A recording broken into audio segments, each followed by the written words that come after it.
From the Song of Moses to the songs in Revelation, what do the songs in the Bible tell us about God to help us with our lives every day? That's what this series is all about. Stand by for brilliant insights from Bible expert Mike Beaumont. I'm David Taverner, and this is Bible Songs in 30 Minutes. The God of the Generations. And we're looking this time at Psalm 71. Mike, there's very little introduction to this, so is there any background? Yeah, it makes a change, doesn't it? Because sometimes we get quite a long superscription to introduce it. So nothing to this one, but as it continues the thoughts that are there in Psalm 70, and Psalm 70 is by David, it's quite likely to have been written by David as well. Certainly by someone in his old age, probably by David in his old age. There's a reference to that in the psalm when his strength's waning somewhat as an older man. And it seems from this psalm like some people were trying to take advantage of that. So he's an older person who's not like he was in his youth. Yeah, and I feel increasingly like that with each passing day. So he's noticing the passing years very much. It's certainly towards the end of his life. And as I said, people are trying to take advantage of that. We don't know how. There's no specific reference here. Again, no superscription to help us know what was going on here. And as the psalm opens, some listeners might recognize a reference to an earlier psalm because the first 3 or 4 verses are a reworking of Psalm 31. And he's doing what musicians and singers often do, take little phrases or parts of a previous composition and use it in this one. Bit of recycling. You look at the 24 verses, and in the Bible, they all look, the same. But is there any sort of pattern to it, bearing in mind these are the words of a song? Yeah, there is. And again, we don't quite see that in the English. But in the Hebrew, it's a very symmetrical psalm that comprises of 6 stanzas with a 5-4-5-5-4-5 line pattern. So we can't see that quite in our English, but it's a very carefully constructed song, this one. So before perhaps you read it, and it would be great to hear it, what are the sort of main themes that come through? Well, it's going to start by David appealing to God for help. And why can he do that? Well, the psalm goes on to say, because you've been my help and my hope throughout my whole life, God, and you're not going to give up on me now. And so he prays that God who's been the help his whole life will continue to be his help and hope through his closing years. Well, it's a message for us all then, isn't it, really? Well, absolutely. Let's have a listen. Well, here we go, Psalm 71. In you, O Lord, I have taken refuge. Let me never be put to shame. Rescue me and deliver me in your righteousness. Turn your ear to me and save me. Be my rock of refuge to which I can always go. Give the command to save me, for you are my rock and my fortress. Deliver me, O my God, from the hand of the wicked, from the grasp of evil and cruel men. For you have been my hope, O sovereign Lord, my confidence since my youth. From my birth I have relied on you. You brought me forth from my mother's womb. I will ever praise you. I have become like a portent to many, but you are my strong refuge. My mouth is filled with your praise, declaring your splendor all day long. Do not cast me away when I am old. Do not forsake me when my strength is gone. For my enemies speak against me. Those who wait to kill me conspire together. They say, God has forsaken him. Pursue him and seize him, for no one will rescue him. Be not far from me, O God. Come quickly, O my God, to help me. May my accusers perish in shame. May those who want to harm me be covered with scorn and disgrace. But as for me, I shall always have hope. I will praise you more and more. My mouth will tell of your righteousness, of your salvation all day long, though I know not its measure. I will come and proclaim your mighty acts, O sovereign Lord. I will proclaim your righteousness, yours alone. Since my youth, O God, you have taught me, and to this day I declare your marvelous deeds. Even when I am old and grey, do not forsake me, O my God, till I declare your power to the next generation, your might to all who are to come. Your righteousness reaches to the skies, O God, you who have done great things. Who, O God, is like you? Though you have made me see troubles many and bitter, you will restore my life again. From the depths of the earth, you will again bring me up. You will increase my honor and comfort me once again.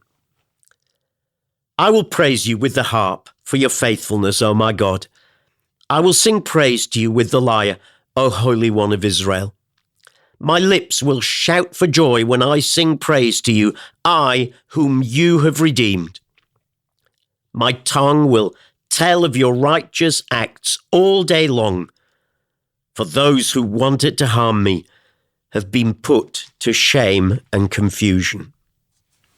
Yes, his references to his youth, he keeps talking about my youth, jump out at you, and amazing that he can reflect back on the fact that his faith in God goes right back to his youngest days. Yeah, I mean, here is a measure of David's personal experience of God, and he can look back and testify to God's faithfulness over the years. Now, we don't know exactly how old David was when he became God-aware, God-conscious, put his trust in him, but it certainly seems to have been a very early age from his wording. Obviously, poetic description here, from my birth I have relied on you. But he's trying to say, from my earliest memories, you have been there. I've been aware of you. We certainly know that by the time he took on that contest with Goliath, the Philistine, when he would have been in his mid-teenage years, we can work out, he had an incredible trust in God when he went out that day, not with armor and swords, but coming to you in the name of the Lord God of hosts, the Lord of Israel. But David takes it back even further. From his earliest memories, he's been aware of God being with him, putting his trust in God. And that has continued, and his experience of God and God's faithfulness to him has continued until now in his old age. How old? Well, we don't know exactly. We do know from the historical books that he died when he was 70 years old. I suppose that would be seen as quite young these days, wouldn't it? But some point towards the end of his life, he's looking back and thinking, God, yeah, you've been faithful, faithful, faithful throughout all of my days. I mean, for us today, I mean, how young can you be to have a faith in God? I think you can be very, very young indeed. Now, that faith and that understanding will grow and develop. And I think certainly for children who are brought up in Christian homes, one of the things you will often hear them say is, I don't know exactly when it was that I put my trust in Jesus, or I've always grown up in a Christian home, because they've had godly parents who've prayed for them and with them and read scriptures to them and taken them along to church. And so I think it's possible from a very, very young age to have an awareness of God that's appropriate to that age. So you can't expect a 4-year-old to have the understanding of a 16-year-old or a 60-year-old. But in their own way and at their own level, they can have a very real trust in God. If I think of my own children or my own grandchildren, they have known God from a very early age. And yet as we grow up, it's like there's a stepping up very often, isn't there? To thinking, oh yeah, I'm seeing more now. I'm making another step of commitment. So it can start very, very young indeed. And of course, remember, Jesus said in Matthew 19 when his disciples were trying to stop children coming to them. Their parents were bringing their children for Jesus to bless, and the disciples get all sort of, the master's far too busy doing important things to be bothered with children. And he tells his disciples off, and he says, don't hinder them. Let the children come to me, for to such belong the kingdom of heaven. To such, what is that? Well, a child is not only trusting, but of course in those days, utterly powerless. And it's to such people, the trusting and the powerless, that he comes. So, yeah, Jesus said they can come young, and he gladly blessed them. And certainly that had been David's own experience. So what does that sort of tell us about the importance of work amongst children and young people in our church today? It's hugely important. Very often people will say, we have to invest in the young. They're the church of tomorrow. Well, they are, but they're also the church of today. And let's not sort of put them in a special category. I think we have to make a lot of investment, because the vast majority of people, when you look at analysis and statistics, the vast majority of people will become Christians in their teenage years or their young 20s. So, yeah, let's keep investing in them by all means. Let's not neglect the other generations, because the title of our episode is The God of the Generations, and what David is saying here, from his youth right through to old age. But absolutely, young people, teenagers, children can respond very significantly to Jesus for themselves. Just a quick point before we maybe come back to the psalm, and that is on this issue of children, young people in church. The unbeliever might feel as if these children, young people are being brainwashed. Well, if I certainly speak from experience that I know, they're being far from brainwashed. These are young people who, particularly when they've come from non-Christian families, have come because there has been a hunger in their heart. There's a hole in their heart that all the stuff they've tried, and let's face it, teenagers have tried an awful lot of stuff by their teenage years these days, and all that stuff doesn't satisfy and doesn't fill. And so they've come inquiring and looking. And there are so many structures in church life these days to help people explore faith. Things like the Alpha Course, just to name one, where people can come with their questions, and they're not going to have things rammed down their throats. They are not going to be brainwashed. They're going to be able to ask their questions and have answers, and people will show them the Bible and take them through it. And what I've found is, if you can get a young person perhaps reading one of the stories of Jesus, one of the Gospels for the first time, most of them these days know nothing about it and end up reading this and thinking, wow, is this real? Is this still true? Does this still work? And they want to make a decision for themselves. So there's no brainwashing going on here. Back to Psalm 71 and David's thoughts, and the fact that he doesn't seem to be just talking about the good old days, looking back on his youth as the highlight of his life. He's also reflecting on what are almost the closing years of his life. Yeah, absolutely. Verse 8, don't cast me away when I'm old, don't forsake me when my strength is gone. So here he is now at the end of his life, and very aware that the God who has sustained him this far is the God who can still sustain him in his older years. Now, clearly there's some frailty coming in here, isn't there? We can see in the psalm. And the reality is, certainly as I know now in my mid-70s, the reality is as we get older, our bodies get more frail. And that's okay. That doesn't mean God has abandoned us. This is simply how it is in a fallen world. Ever since Adam and Eve said yes to selfish choices, and sin came into this world and started to pervade, not just the human soul, but the Bible says the whole of creation started to creak and groan under this human sin as it expanded and grew. And one of the things that is affected is these bodies of ours. They don't live forever. Death is the end to which all of us are surely walking. Someone said death is the ultimate statistics. 1 out of 1 dies. So that is where we are heading. And as part of that process, as we get older, we do get a bit more frail and we get aches and pains in our joints. And, some of us will get ill or get certain diseases. None of this means that God has abandoned us. Now, the interesting thing in this psalm is that clearly some of David's opponents were seeing his declining health and frailty as a sign that God had forsaken him. Yeah. Verse 11, we read, they say God has forsaken him. Pursue him and seize him, for no one will rescue him. He's weak, he's frail now.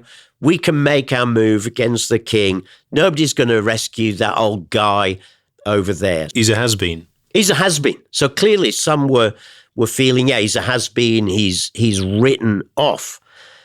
But David is really clear that God is still with him and that the frailty he's experiencing is simply a part of life in this fallen world, and that the end of that life is death. So I don't know if you noticed, but in the psalm there's a little glimpse that David sees not even death will be the end. In verse 20, he said, though you have made me see troubles, many and bitter, you will restore my life again.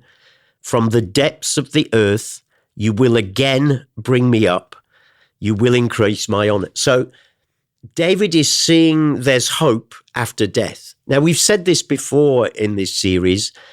In the Old Testament, there was not yet a well-formed view of life after death at this period in Israel's history. It slowly unfolds in the Old Testament. By the time of Jesus, the Pharisees certainly believed in resurrection, but they didn't have a great understanding of it even then. And it takes the coming of Jesus to bring home to us that when we put our trust in him, the end of this life is not the end of my life.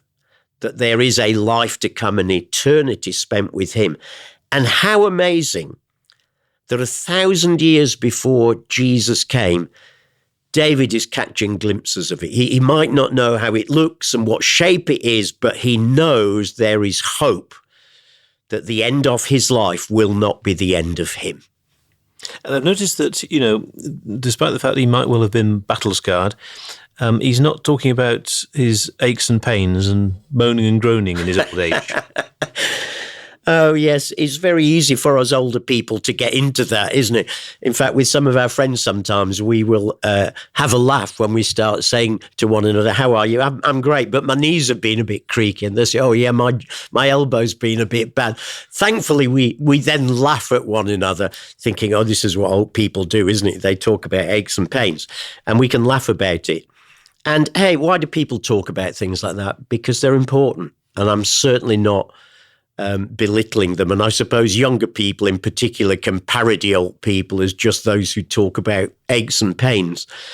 The thing is here, David makes clear he's getting older and he's getting frailer and he is suffering, but that's not his focus.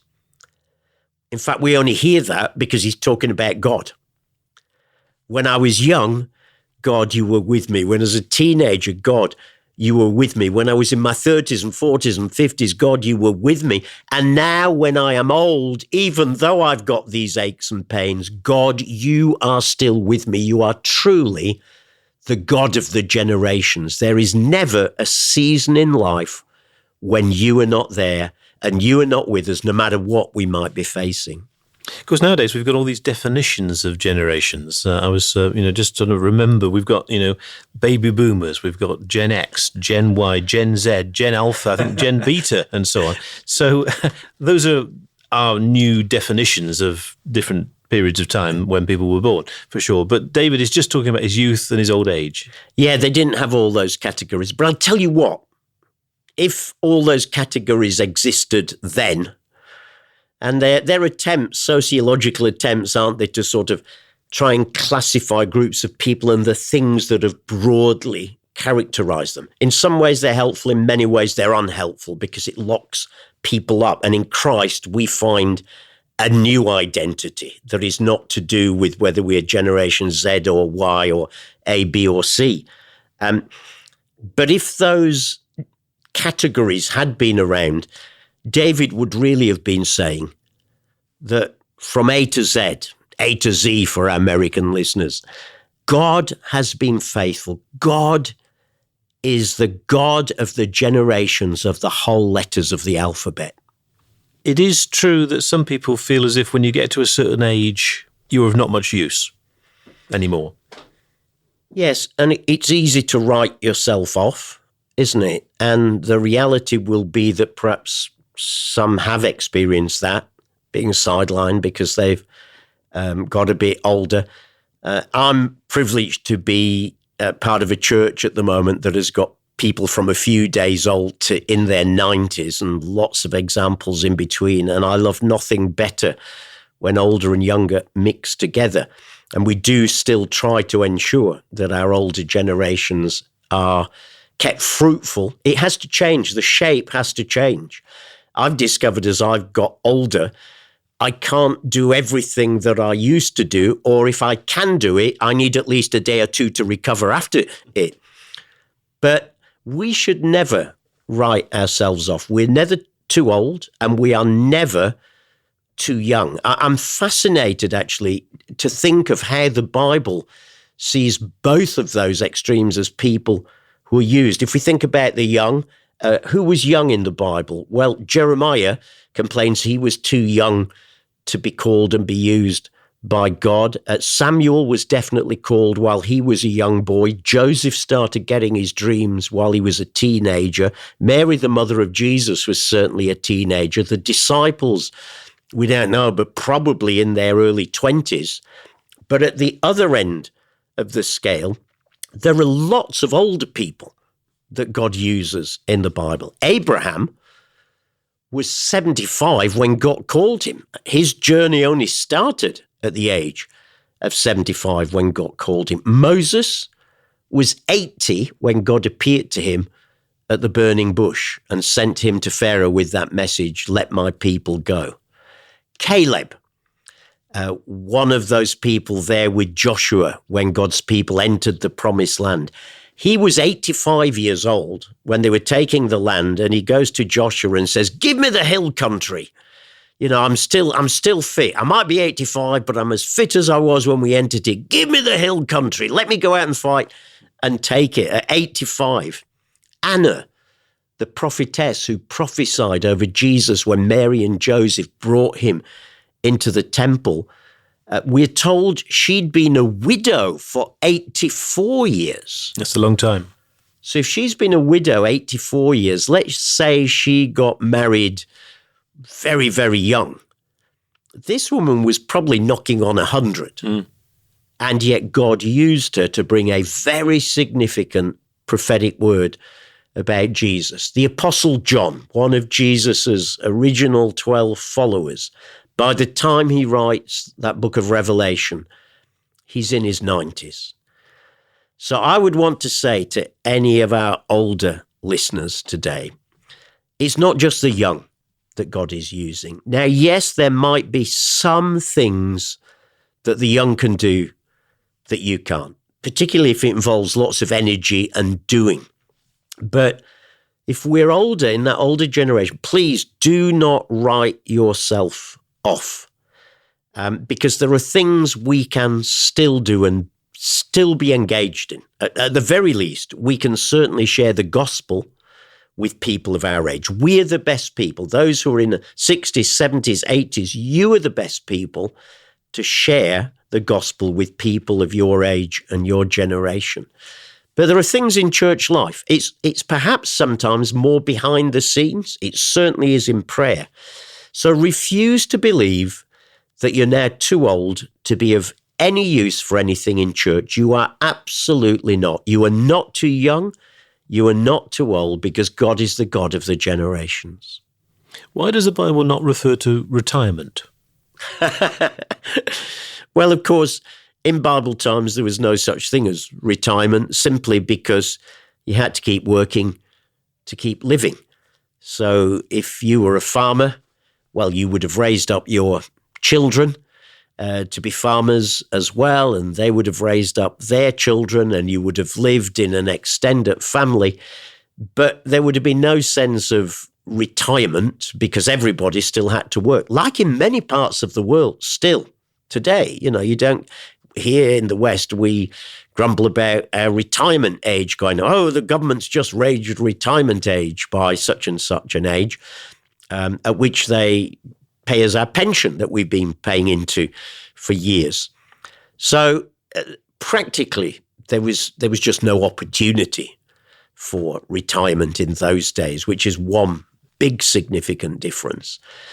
But I think the thing is, it's all too possible to equate retirement from our job today with retirement in God's kingdom. And some of us will be very fortunate. We'll be able to retire in our 50s if we've had a well-paid job and a good pension. Some of us have to keep working right up to the very limit of what the government pension age is. But please don't carry over that sense of, I am now retired from my day job, my being a teacher or working in business or working on the factory floor or whatever it might have been. Please don't equate that with, oh, so now I can stop doing everything in church. All I'm going to do now is go off on holiday and see the grandkids and look after the garden. Well, God bless you. You deserve to have holidays and look after the grandkids and work in your garden. But there's still work for us to do in God's kingdom. Never buy the lie that you're retired now and that things are over and done with so you can sit back and put your feet up. Well, you can if you want, but I'll tell you what, you could be missing out on some great adventures that God still has for you and through you. Coming back to David for a second and his reflection on his youth and his older age and how we think of our age. You've probably heard it said, people say, you're as old as you feel on the inside. Is that true? Well, I think it is. I'm 27.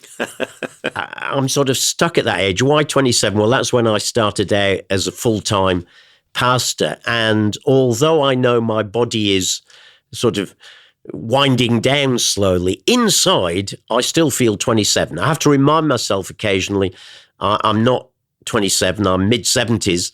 And so I physically cannot do everything that I did, or I just need that bit of recovery time.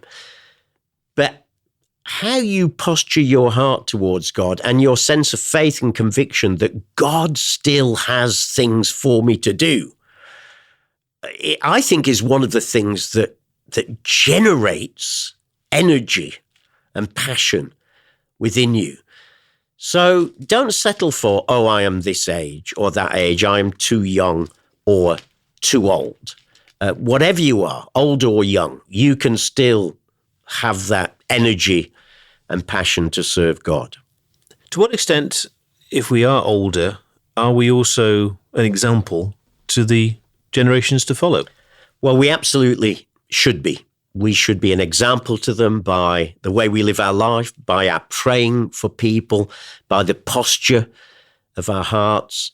There's a lot of examples in Scripture of older people being great examples to young people.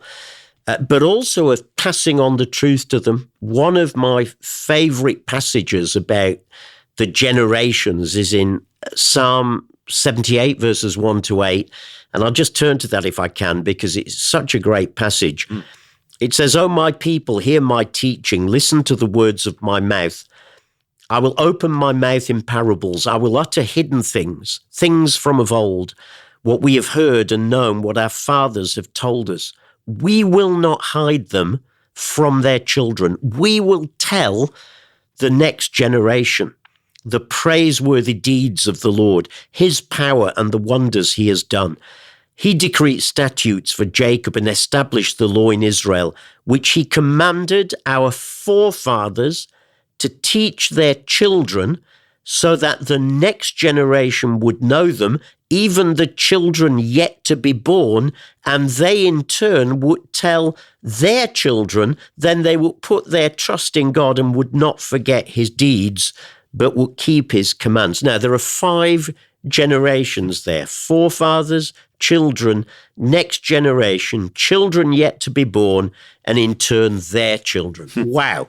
There is a sense of the God of the generations. There is a sense of generational transfer, passing on not just the truth of the Bible, but living out the Bible from one generation to another, modeling it, passing it on. And David and these older folk in Scripture just loved to do that. And by the way, when they didn't do that, disaster always happened. Didn't happen after Joshua and the elders who outlived him. As we finish the book of Joshua and move to the book of Judges, there's sadly a drop where the truths had not been passed on and lived out. And we end up with that terrible period in the book of Judges of spiraling down into ever-increasing darkness because there had been a failure of generational transfer. So in a sense, the responsibility on the older generation is even greater. Absolutely. We need to pass on not just what we have known, but what we have experienced. Not that that becomes the limit and the be-all, but rather that it becomes a trampoline that young people can jump on and bounce from to reach even higher and go even further than we and our generation have been. That's always been my passion, to train up a generation behind me who would know God better and who would serve God further than ever I have done or been able to do. And that is the wonder of knowing the God of the generations. This is Bible Songs in 30 Minutes with Mike Beaumont and me, David Taverner. Don't miss our other 30-minute conversations about the Big Book, Bible biogs, Bible surprises, and the ever-popular Bible books.